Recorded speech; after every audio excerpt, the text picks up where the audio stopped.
Welcome back to the Deep Dive.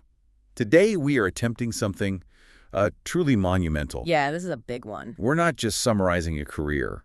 We are trying to decode the greatest, most statistically staggering, and, arguably the most culturally resonant career in the entire history of football. We are diving deep into the world of Lionel Messi. And when you use words like monumental and staggering, you are not exaggerating at all. The source material you've shared, this just vast collection of statistics, anecdotes, professional history, it's not just a biography. It's more like a ledger of sustained, high-level sporting dominance that is, frankly, unprecedented in team sports. Absolutely. So our mission today is a bit challenging. We need to distill the essence of this monumental body of work. The goals, the assists, the trophies, the tactical evolutions, and the dramatic cultural shifts. Right. We need to get to the core narrative arcs that truly define his legacy. We need to understand not just what he won, but how he reinvented the game, and how even as he's approaching his 40s, he's still setting records in a new league. And to ground the listener immediately in the sheer scale of this, we just have to start with the stats. Agreed. The numbers look less like career totals and more like typos. I agree. Let's hit the listener with that statistical snapshot right away. What does the trophy cabinet and the record book actually look like for Lionel Messi? Okay, so the individual accolades are where he first separates himself. He has secured a record 8 Ballon d'Or awards. 8, which might never be matched. It probably won't, and he paired that with 6 European Golden Shoes. Then you look at team success, and he is officially the most decorated player in professional football history, holding a record 46 major team trophies. The 46 team trophies, just to put that in perspective, the vast majority of legendary footballers, they retire having won maybe 15, maybe 20 if they're lucky. Right. 46 implies 2 decades of just nonstop winning, both domestically and internationally. Exactly, and that trophy count is directly supported by his staggering offensive output. He has scored over 890 senior career goals. But crucially, he isn't just a finisher. He is the ultimate creator. He's provided over 400 assists for club and country. Which is the most of any player in history. The most of any player. And when you combine those two numbers, you get over 1,300 goal contributions. That's the highest total in the sport's history, period. And that dual threat, being the scorer and the creator, that is the absolute foundation of his greatness, but it's so often overlooked in the goal count race. It is. His ability to both score and facilitate has defined his utility across multiple eras and systems. And just to sort of seal the deal on his historical standing, in 2025, his status was definitively reinforced when the IFFHS, that's the International Federation of Football History and Statistics, named him the all-time men's world best player. We are discussing a career defined by sustained, world-beating performance across more than 2 decades. Okay, so let's unpack this dominance by going back to the very beginning. We need to go back to the source of the magic, Rosario, Argentina, and trace that path from the playground to the global stage. So Rosario, Santa Fe Province, June 24th, 1987. Messi grew up in a working-class, profoundly football-loving environment. His father, Jorge, was a steel factory manager who also coached him initially at the local club, Grandoli, when Leo was just 4 years old. 4 years old. Yeah. Football wasn't just a pastime. It was the family language. He played constantly with his older brothers and cousins, and several of them went on to become professional footballers themselves. So it was just this intense competitive immersion from day one. From age 4, it meant the passion and the technical foundation were just hardwired into him from the start. And there's that deeply personal, really poignant detail from his earliest days that directly relates to the trademark goal celebration we see after every single one of his 890-plus goals. Isn't there? There is, and it's such a beautiful insight into his early life. His primary early influence wasn't his father or his coaches, but his maternal grandmother, Celia. She was the one who, despite the skepticism of others, convinced his father to take him to his first trials and always accompanied him to training and matches when he was young. And she passed away when he was still quite young. She did. She died shortly before his 11th birthday.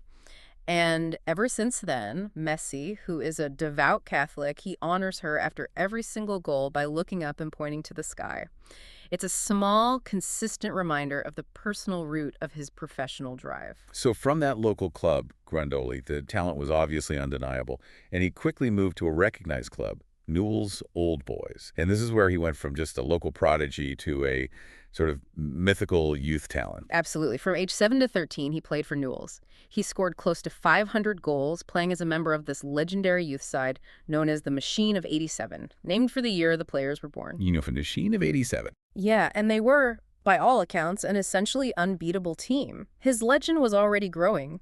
He was so popular that he even earned small amounts of money to entertain crowds at halftime during the first team's home games, just performing complex ball tricks. Wow. Yeah, one of his youth coaches famously remarked that he was so small and fragile you'd assume he couldn't play, but within seconds you realized he was born different, that he was a phenomenon. But that path to greatness was almost completely blocked by a medical crisis when he was just 10 years old. And this is the critical turning point in his early narrative. At age 10, Messi was diagnosed with a growth hormone deficiency, or GHD. To achieve a normal stature and maintain an elite athletic career, he needed growth hormone therapy, which meant daily injections. And the treatment was incredibly expensive. Incredibly. At the time, it cost at least 1,000 pesos per month. That would have been a massive financial burden on a working-class family, and the support they were promised just never fully materialized. Correct. After 2 years, his father's health insurance ran out. And Newell's Old Boys, the club that was benefiting from his genius, had promised to contribute to the cost, but they later reneged on that promise. They only offered, token amounts. So that betrayal left the family in an extremely precarious spot. It put his entire career on the line. I mean, imagine being a 10-year-old child told that your ability to grow, let alone play football, was tied to a drug that your family could no longer afford. The psychological impact must have been just immense. And before Europe even entered the picture, there was a critical near miss with one of Argentina's biggest clubs, River Plate. Yes. The Buenos Aires Giants, River Plate, were intensely interested after he scored 4 goals at a trial. They not only wanted to sign him, but offered to pay for his ongoing medical treatment. So what happened? Why didn't he go? This is where the bureaucratic friction became immense. Newell's refused to release his player card. They just blocked the transfer entirely. And this political refusal forced the family to pivot internationally, relying on relatives in Catalonia to arrange a trial with Barcelona in September of 2000. Which sets the stage for arguably the most famous contract signing in the history of the sport, the paper napkin. The atmosphere in Barcelona was tense. The board was really hesitant about signing a foreign player so young, especially one with ongoing medical needs. But the club's director of football, Carlos Rexach, he was adamant. He faced an ultimatum: secure the boy now or lose him. And he didn't have any official paperwork on him. None. So in the absence of official documents, and reportedly they were just having a meal at a tennis club on December 14, 2000, Rexach drew up and signed a contract on a paper napkin. And this document, committing Barcelona to the deal and covering his medical costs, it literally secured Messi's future. A contract written on a paper napkin that changed global football history. But even after that dramatic guarantee, the initial days in Spain were marked by intense difficulty and loneliness. They were incredibly tough. The family relocated in February 2001, but that first year was a punishing experience. Because of that transfer conflict with Newell's, FIFA regulations meant Messi could only play in friendlies and local Catalan league matches. It stalled his competitive development. But socially, it was even harder. It was. His mother and siblings eventually returned to Rosario, leaving him with his father in Barcelona, and he suffered terribly from homesickness. He was so quiet and reserved that some of his new teammates at La Masia, Barcelona's academy, they initially thought he was mute. He persevered, of course. He completed the growth hormone therapy and finally became eligible to play in all competitions. And that's when the talent just exploded. It did. He was enrolled in the RFEF in February 2002. And after completing his therapy at 14, he became an integral part of what the youth coaches called the Baby Dream Team, playing alongside players like Cesc Fabregas and Gerard Piqué. In his first full season, 2002-03, he was the top scorer with 36 goals in 30 games. And the sources provide a really defining anecdote about his sheer resilience during that period, the Partido de la Máscara, the match of the mask. It's a perfect microcosm of his entire career. In the Copa Catalunya final against Espanyol, Messi had a broken cheekbone. He was only allowed to start if he wore a plastic protective mask. Which he hated. Hated it. He was so hindered by it, it was obstructing his vision, that he just tore the mask off, tossed it aside, and played just 10 unprotected minutes before being substituted. In those 10 minutes, he scored 2 goals. With a broken face. With a broken face. That level of focus, aggression, and just sheer desire to play defined the path he was on. He also showed incredible loyalty at this early stage, turning down a major offer to remain at Barcelona. That's right. That same season, he turned down an offer from Arsenal. He decided to remain loyal to Barcelona, unlike Piqué and Fabregas, who temporarily left for England.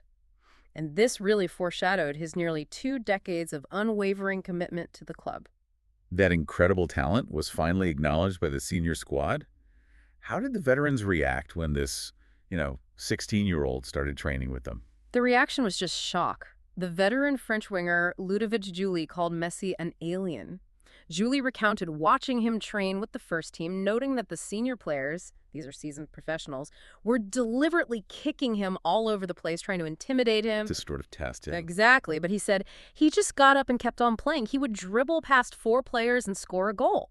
They just couldn't believe his combination of low center of gravity, strength, and raw pace with the ball. And the ultimate stamp of approval came from the man who was then Barcelona's biggest star, Ronaldinho. Ronaldinho immediately took Messi under his wing, calling him little brother. And he made that famous, almost unbelievable prediction to his teammates that the 16-year-old would eventually become an even better player than himself. And then Messi made his first team debut in a friendly against Jose Mourinho's Porto in November 2003, showing enough potential that the transition was officially underway. So Messi officially made his La Liga debut in October 2004 at age 17. The next 17 years would not just define an era of global football, they would rewrite the record books. Let's look at this Barcelona epoch in 3 defining phases, starting with his initial rise to prominence. In the 2004-05 season, the progression was quick. He scored his first senior goal in May 2005, famously assisted by Ronaldinho, and was at the time the youngest ever scorer for the club. By his 18th birthday, he signed a contract solidifying his status with a massive release clause. And he won his first La Liga title that season. He did, and the 2005-06 UEFA Champions League, though he deeply regretted missing the final due to injury. And that regret, he said, really fueled his future drive.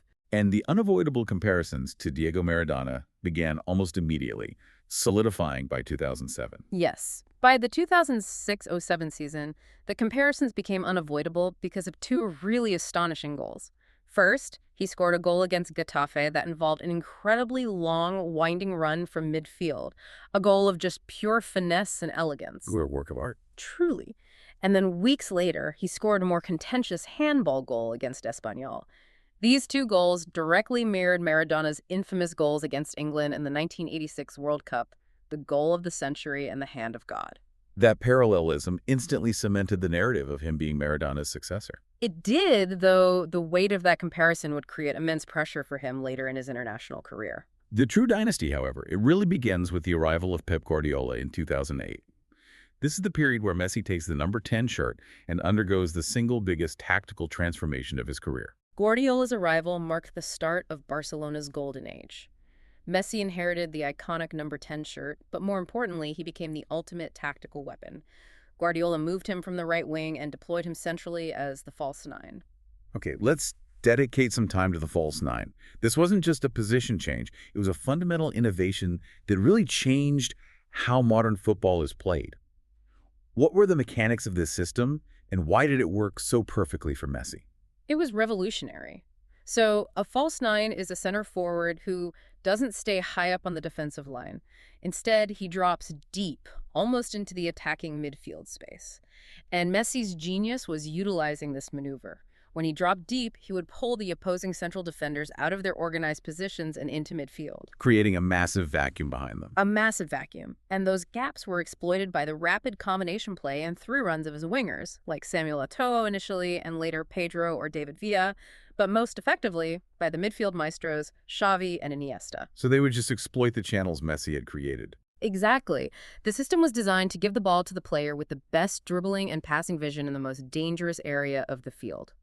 Messi. It was built entirely around his unique combination of skills. And the results were instant and historic, far beyond anything the sport had seen before. Immediate and unprecedented. In that first season, 2008-09, Barcelona achieved the first treble in Spanish football history. That was then capped by the unprecedented sextuple later that year. And individually. Individually, Messi's output just exploded, allowing him to claim 4 consecutive Ballon d'Or awards from 2009 through 2012. This level of, recognition continuity was previously just unheard of. The sheer volume of goals during this period is where the term statistical impossibility starts to feel appropriate. It truly was. In the 2009-10 season, he equaled the great Ronaldo's 47-goal club record from the 90s. By March 2012, at just 24 years old, he became Barcelona's all-time top scorer, overtaking a 57-year-old record. Even Guardiola seemed bewildered by it, commenting that he felt sorry for anyone trying to compete with Messi because he was simply unique. And then we reach the absolute peak of this Mesa dependencia era, capped by his miraculous calendar year in 2012. 2012 stands as the most astonishing statistical season in football history. Messi set the all-time record for the most goals scored in a calendar year for club and country with 91 goals. 91. 91, shattering Gerd Muller's decades-old record, and then, of course, he secured his record, 4th consecutive Ballon d'Or. So was there a consensus at the time that this level of output was just unsustainable? Or was his tactical role under Guardiola just that perfect? It was both perfect and potentially unsustainable, which leads us to this concept of Mesa dependencia. By the 2012-13 season, his contributions were so immense, over 40% of the team's total goals, that opponents essentially realized if you stop Messi, you stop Barcelona. A tactical and psychological dependence on him. Completely. If he was injured or just ineffective in a match, the team struggled noticeably. It just proved his absolute centrality to the entire project. So Guardiola left in 2012. How did the club sustain its dominance when Luis Enrique arrived a couple of years later? And how did the system change? Enrique's arrival in 2014 signaled another vital strategic shift. It was a move away from the rigid total possession philosophy of Guardiola's tiki-taka to a faster, more vertical, more transitional style. A style that maximized the attacking talent. Exactly. This was the birth of the MSN trio. The addition of Neymar in 2013 and Luis Suarez in 2014 created a terrifying front three. That partnership must have been just electrifying to watch. It was arguably the purest expression of attacking football ever witnessed. They immediately began shattering Spanish goal-scoring records, culminating in an astonishing 122 goals in their first season together, 2014-15. They were less reliant on structured build-up and more on lightning-fast movement, interchange, and just individual brilliance. And this vertical shift led to another historic team achievement. A truly historic one. They clinched Barcelona's second continental treble that season, making the club the first in history to achieve this feat twice. Messi won his 5th Ballon d'Or in 2016. The MSN trio finished their 3 seasons together, having combined for 363 goals before Neymar departed for PSG in 2017. Wow. So as that original core retired, Xavi, Iniesta, and now Suarez was gone, Messi stepped into the leadership role for his final years at the club. He was named club captain in 2018 after Iniesta's departure, lifting his first trophy as captain that year. He secured his 10th La Liga title in 2018-19, and despite the team around him weakening slightly, his individual scoring output remained just relentlessly consistent. Winning his 6th and 7th golden shoes. Exactly. He even set the club record for appearances with 768, surpassing Xavi, and won a record-breaking 8th Pichichi de la Liga top scorer trophy. But despite all this history, his 21-year Barcelona career ended in the most dramatic, painful, and financially driven way imaginable. It was an emotionally devastating end in 2021. The issue wasn't a lack of desire. Messi explicitly wanted to stay. The problem was the catastrophic financial state of the club and the strict financial fair play regulations imposed by La Liga. So they literally couldn't afford him. They couldn't. His contract expired, and negotiations for a new deal just collapsed because Barcelona could simply not register his salary, even at a massive pay cut, without violating the league's strict cap. His tearful departure marked the end of an irreplaceable era. That forced him into a brief 2-year stint in France with Paris Saint-Germain. What was that period like, and how did the French fans and media react? He joined PSG, reuniting with Neymar, and notably chose the number 30, the shirt he wore as a teenager, making his Barcelona debut. The period was complex. Initially, fans were ecstatic, but the first season, 2021-22, was difficult. His goal count was surprisingly low for him. It was, though. His playmaking remained elite. He registered 14 assists in League One. But there was immense pressure, particularly from the Parisian media, who expected the free-scoring Messi of Barcelona. But despite that pressure, he was still winning team titles and major individual awards. He was. That same year, 2021, he won his record seventh Ballon d'Or, largely thanks to his Copa América success with Argentina. He secured back-to-back League One titles. And in 2023, he marked his departure by breaking Cristiano Ronaldo's record as the all-time highest goal scorer in European club football with 702 goals, before his contract ran out, and he made the strategic decision to seek a new challenge across the Atlantic. And that challenge was Major League Soccer. He joined Inter Miami in July 2023. We've heard the term Messimania used frequently, but what has the true quantifiable impact of this move been on the U.S. game and on the MLS balance sheet? It has been nothing short of a seismic cultural and commercial event. It's not just a signing, it's a profile multiplier. Messimania immediately led to ticket prices skyrocketing, sometimes by 1,000%, selling out stadiums instantly across the continent, even for away games. And his jersey became the league's best seller almost overnight. Instantly.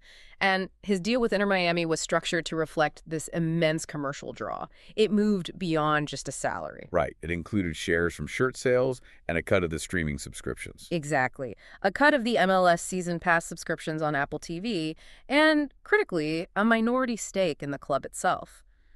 His presence has dramatically increased the visibility and valuation of the MLS, making it a serious global player almost overnight. The success on the pitch was immediate, too. He didn't need a settling-in period at all. Absolutely immediate.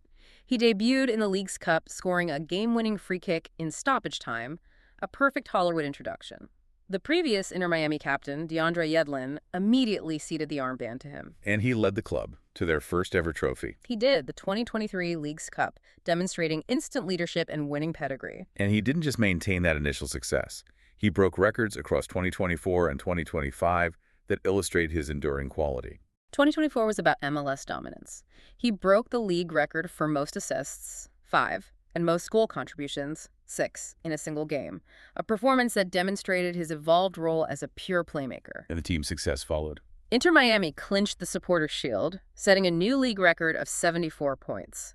Messi finished the 2024 regular season with 20 goals and 16 assists in just 19 matches, immediately becoming Inter Miami's all-time top goal scorer in less than a year and a half. And naturally, he was named the MLS MVP. And he doubled down on that MVP status the following season, achieving something previously impossible. He did. 2025 saw him become the fastest player in league history to reach 40 goals. He won the MLS Golden Boot with 29 goals and 19 assists. And during the MLS Cup playoffs, he set a new career-defining record. The all-time record for most assists across all competitions, reaching 405 total. And the ultimate team goal in the U.S. was achieved, the MLS Cup.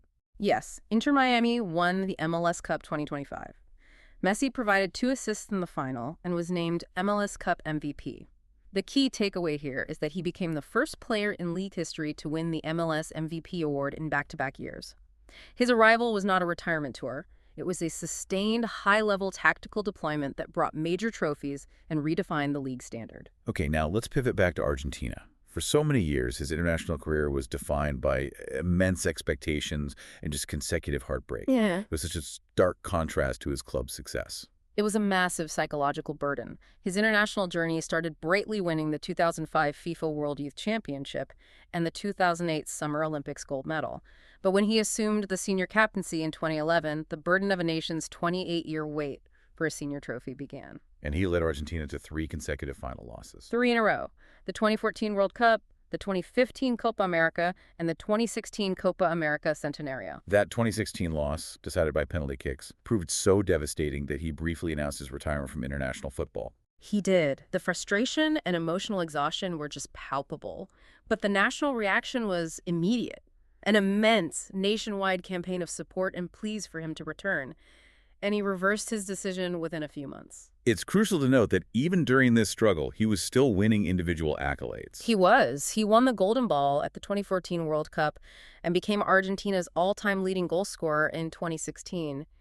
He was achieving historic benchmarks, but the team prize just kept eluding him. But the redemption arc finally arrived, starting in 2021. The floodgates just opened. In 2021, he was the architect of the Copa América victory, which ended Argentina's 28-year senior trophy drought. He was named player of the tournament, scoring 4 goals and providing 5 assists. So he was directly involved in 9 out of Argentina's 12 goals. He was the whole attack, and he also became Argentina's most capped player during that tournament. He stepped up as both the goal scorer and the chief orchestrator. The international success continued, serving as a perfect warm-up for the ultimate trophy. In 2022, he won the Finalissima against Italy, providing 2 assists, which really set the tone for the World Cup in Qatar. And then, the 2022 FIFA World Cup. He led Argentina to its first World Cup victory in 36 years. And he won the Golden Ball again. Again, the first player in history to win it twice. He set records for most appearances, 26, and total goal contributions, 21. The final missing piece of the puzzle was secured. And the dominance hasn't stopped on the international stage either, proving that the victory was a culmination, not an endpoint. Post-World Cup, the records continue to fall. He reached 100 international goals, the first South American man to do so. He became the all-time top goal scorer in CONMEBOL World Cup qualifiers. And as of late 2025, he holds the record for the top assist provider in men's international football history with 60 assists. The redemption is complete, and his contribution to the national team has never been higher. To really understand how he sustained this unprecedented consistency and dominance over 2 decades, we have to look at his unique physicality and, critically, the evolution of his tactical role. It all starts with his famous nickname, La Pulga Atomica, or the Atomic Flea. And that nickname refers directly to his short stature, 1.70 meters or 5 feet 7 inches. This height, which was compensated for by his GHD treatment, provides him with a naturally low center of gravity. Which is his defining physical advantage. Exactly. It grants him superior agility and allows for those quick, decisive changes of direction to evade tackles. And while he's physically smaller, he possesses immense upper body strength and balance, which helps him withstand challenges. This is why he is famously noted for his exceptional resistance and his lack of diving in a sport that's just plagued by simulation. And that low center of gravity, combined with his technical skill, creates that incredible effect where the ball seems permanently attached to his left foot. That is the phenomenon Pep Guardiola captured perfectly. Messi's quick feet and short bursts of acceleration allow him to retain control of the ball while dribbling at full speed, Guardiola observed. Messi is the only player that runs faster with the ball than he does without it. And he's predominantly left-footed. Completely. He uses the outside of his left foot to initiate those weaving, dribbling runs and the inside for those precise passes and finishes. He is a prolific goal scorer, second all time, yet he is equally revered as a playmaker. That dual role is almost unique among modern forwards. He is the ultimate dual threat. He has the finishing, positioning, and quick reactions of a prolific goal scorer, but he combines it with the vision and passing range of an elite midfield orchestrator. He's frequently described as a magician or a conjurer because he just generates opportunities out of nothing. Even Maradona praised his control. He did, saying the ball stays glued to his foot.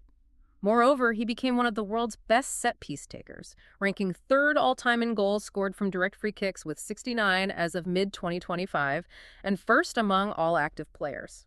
So now let's track the tactical evolution. This adaptability is the key to his longevity and the core of this deep dive. He's essentially played 3 different elite roles throughout his career. Exactly. And this evolution demonstrates his tactical intelligence and his willingness to adapt as his body aged. Okay, so phase 1, the winger under Frank Rijkaard.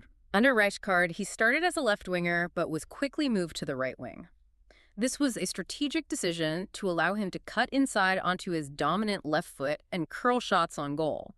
His explosive pace and dribbling skills made him a devastating traditional wide forward. Phase 2, the revolutionary false 9 under Guardiola. And this was the major innovation, fundamentally altering his relationship with the game. He was positioned centrally as a false 9, acting as a center forward who consistently drops deep into midfield.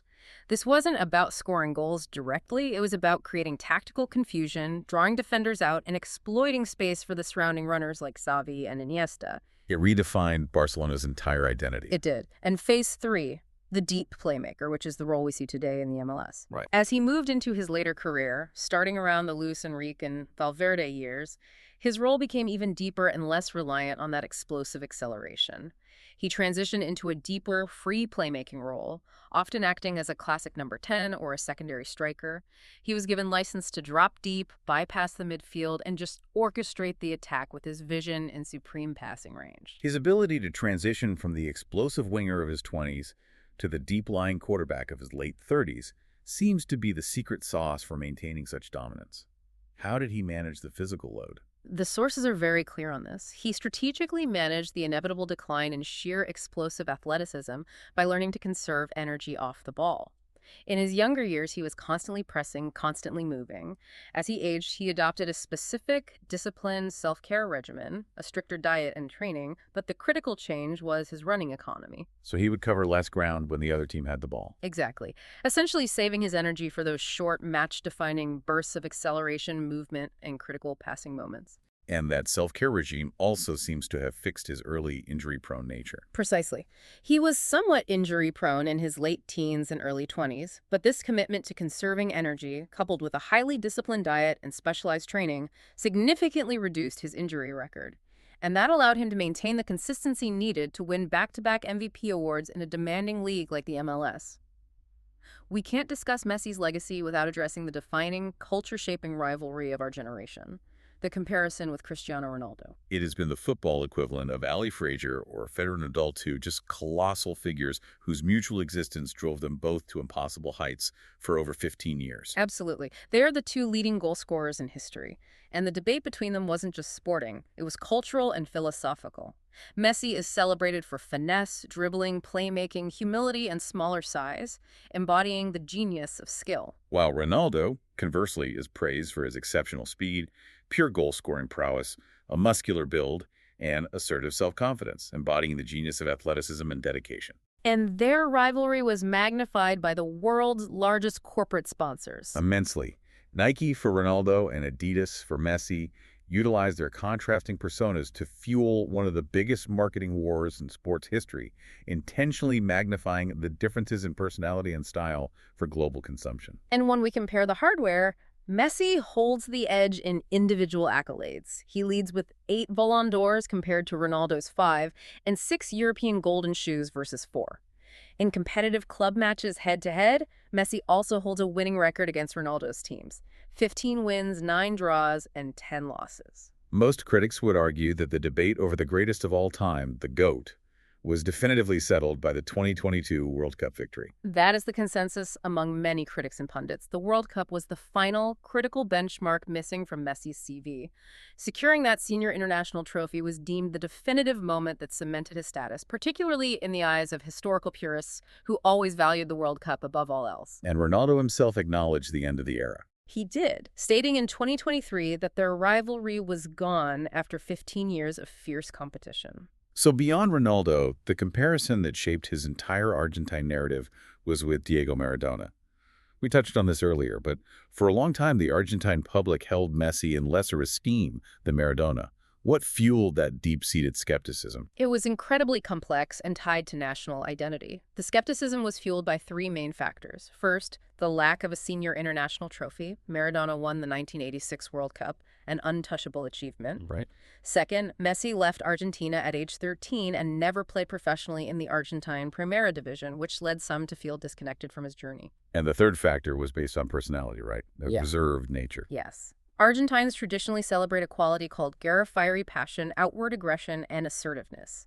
Maradona embodied this. He was extroverted, controversial, always visible. Messi, by contrast, was reserved, quiet, and criticized for his temperament, particularly his initial reluctance to sing the national anthem. Which led some to question his passion. It created a significant barrier between the national team and its greatest player. So how did he manage to finally win over the entire country? The shift began around 2019, when he consciously worked to become more one of the group, more Argentine, becoming more assertive and vocal on and off the pitch. He finally started singing the national anthem. But the 2022 World Cup victory was the definitive moment. Pundits noted he displayed a new, combative, Maradonian edge during the tournament, including provocative actions and vocal confrontations against the Netherlands. Which finally endeared him fully to the public. Completely. Messi himself later remarked that the World Cup win won over all the people of Argentina. Today, 95% or 100% of Argentines love me, and that's a beautiful feeling. Now that we've witnessed the emotional peak of his career, we need to address the stratospheric financial reality that accompanied it, including some significant controversies. His financial success redefined athlete wealth. He was the world's highest-paid footballer for 5 out of 6 years between 2009 and 2014, and he was the first player in history to surpass the 40 million, 50 million, and then the massive 100 million benchmark in a single calendar year in 2018. By 2020, he officially reached $1 billion in career earnings, a a milestone achieved by very few athletes in any sport. And this financial success has not been without complication. The sources detail the 2016 tax fraud case in Spain. He and his father were found guilty of evading $4.1 million in taxes on image rights earnings between 2007 and 2009, utilizing shell companies in Belize and Uruguay. Given the gravity of that charge, what was his defense and what was the outcome? He and his father were given a suspended 21-month prison sentence, which is common for nonviolent first-time offenders in Spain. His defense was largely one of ignorance, pleading that he trusted his father and his legal team completely and was unaware of the specific financial structures they were using. He eventually paid it all back. He did. He paid back the owed amount plus fines.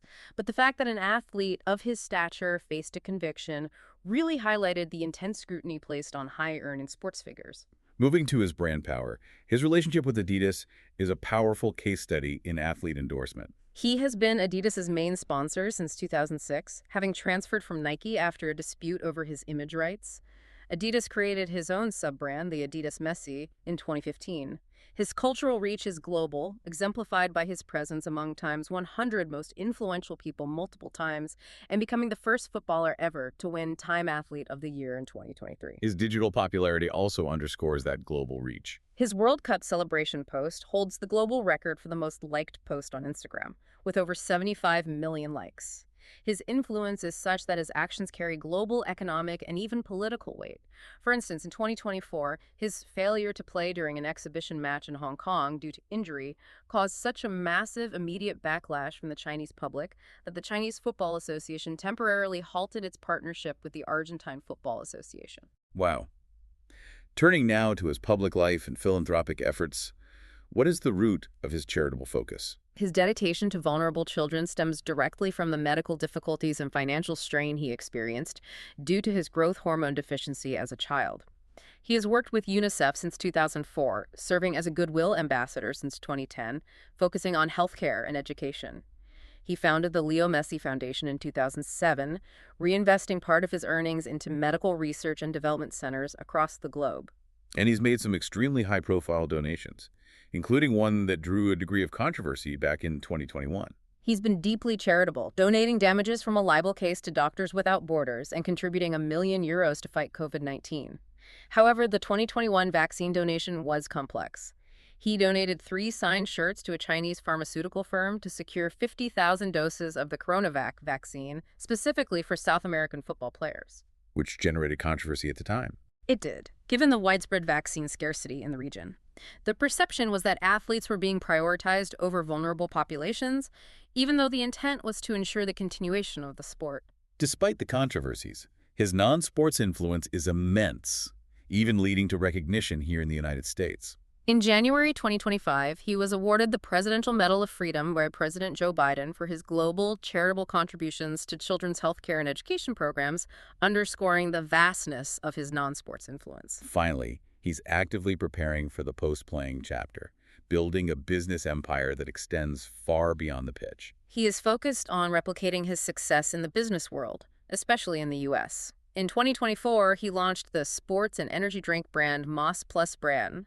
Later that year, he founded a production company headquartered in Miami and Los Angeles called 525 Rosario, named after his hometown, aimed at producing film, sporting events, and commercials. And is getting into player development. He is. In 2025, he announced he'd be joining Luis Suarez's new soccer project, Deportivo LSM, which focuses on football training and development.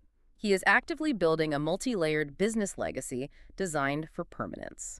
This has been an incredible breakdown of a career that simply refuses to slow down. We've tracked his journey from the emotional weight of the GHD diagnosis and the paper napkin contract, through the revolutionary false nine system, the dramatic international redemption, and his current record-shattering chapter in the MLS. The sheer volume of output, the 1,300-plus goal contributions, and the continuous ability to reinvent his game in his late 30s is truly what sets him apart. What stood out most for me, and what I hope the listener grasps, is his strategic adaptability. That's the mechanism for his longevity. He successfully managed the inevitable decline in raw, explosive athleticism by radically shifting his tactical positioning 3 times over his career, from the pacey right winger to the central false nine, and finally to the deep, orchestrating playmaker we see today. This ability to conserve energy off the ball, maximizing efficiency in a league like the MLS resulted in back-to-back MVP wins and an MLS Cup championship. He's a genius who learned how to age in public better than any footballing peer. And that leads perfectly into our final provocative thought for you, the listener. The source material reveals a major milestone in his American chapter, an extended contract with Inter Miami through 2028, meaning he is set to play until he is 41 years old. Given that his career is built on defying expectations and breaking unprecedented records, and knowing his childhood desire was to finish his career back at Newell's Old Boys, the question is, since he's staying in the U.S. for 3 more years, what new, unprecedented record might Lionel Messi be aiming for to cap off the final chapter of his dominant career? Is the goal now the 1,000-goal barrier, or is it fundamentally transforming the MLS into a top 5 global league? Something to mull over until our next deep dive.